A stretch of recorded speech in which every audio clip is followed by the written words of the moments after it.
And for more on ties between China and Honduras, I'm joined by Einar Tangen. He's Senior Fellow at the Taihe Institute and Chairman of Asia Narratives. Thank you so much for joining us, sir, tonight. Now, this announcement came after Honduras and Taiwan both declared separately they would sever ties with one another. What were the factors, do you think, that led to Honduras switching alliances, if you will? And what sort of opportunities could it open up for Honduras?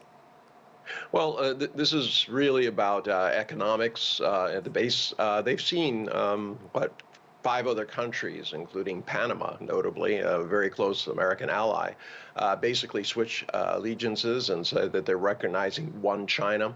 I think it really reflects the power of the Belt and Road Initiative because there's no secret that Honduras is looking to be part of that.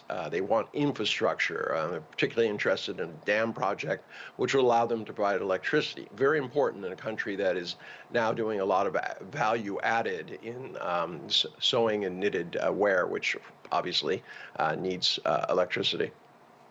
Einar, what does this do to China's position as a world leader? It comes obviously right after it brokered a peace deal with Iran and Saudi Arabia, and after President Xi's trip to Russia in the name of promoting peace.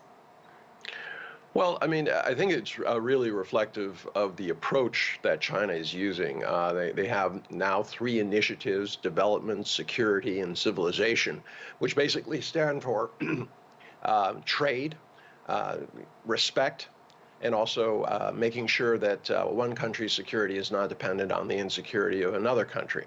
So at this juncture, it seems that Xi is winning this kind of contest with the U.S., changing the way that people look at things. He's saying, look, how countries find a path to prosperity is their decision, and it's their right as a sovereign nation.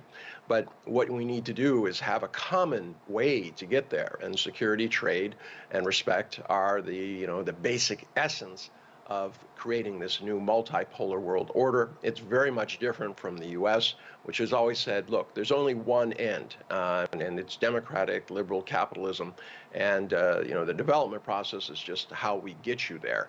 So very contrasting views, and obviously having a lot of effect in South America, where already this will be the 6th country since Tsai Ing-wen has been president that has stopped diplomatically recognizing Taiwan. Yeah, it's a very interesting dynamic that's happening in that part of the world. But on the flip side, what does it do to Taiwan's standing? It only has 13 allies left now.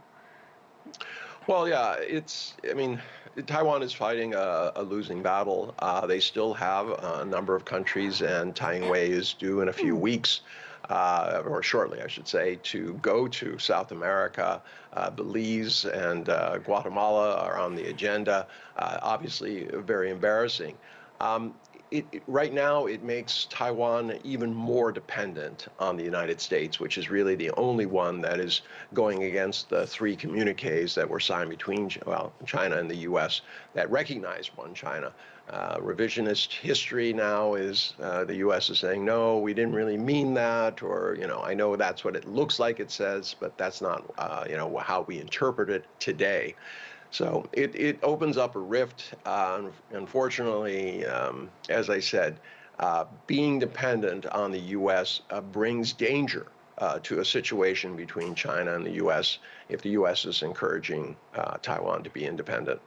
And in that vein, does this, do you think, have any impact on U.S.-China relations, which have been strained over several issues, including Taiwan? And will Taiwan's leader making a stopover in the U.S. later this week aggravate diplomacy between Beijing and Washington, in your opinion? Well, I mean, having her go to the U.S. is preferable to having McCarthy go to Taiwan, but only marginally so. Expect, some sort of formal action by Beijing, a protest, or sending a message to the State Department. Obviously, the situation is not good, but it doesn't really surprise anybody.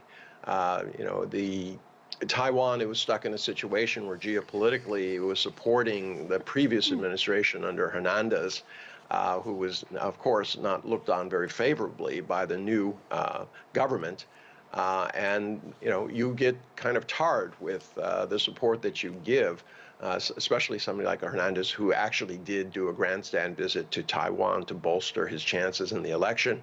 Ultimately, he loses, and that has a kind of knock-on effect. So at this time, I don't think anyone was surprised, but the U.S., given that it's withdrawing from South America, it's just not clear what the strategy is. Remember, the Summit of Americas that Biden held last year was a colossal failure. It was not well attended.